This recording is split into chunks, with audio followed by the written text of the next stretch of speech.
اهلا بيكم في سلسله ديكوباج في دقيقه مع دكتور يسرا.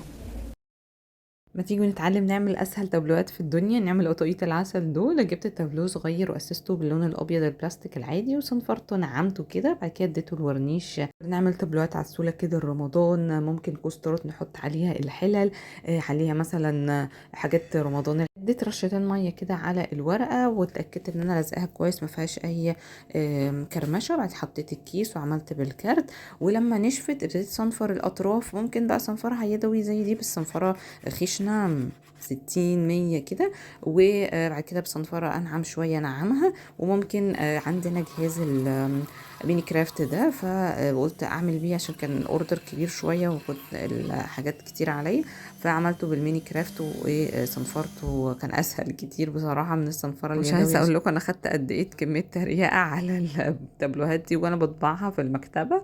قولي لي رأيكم في الكومنتس. ولو عجبكم الفيديو ما تنسوش دعوه حلوه ولايك وفولو وسبسكرايب.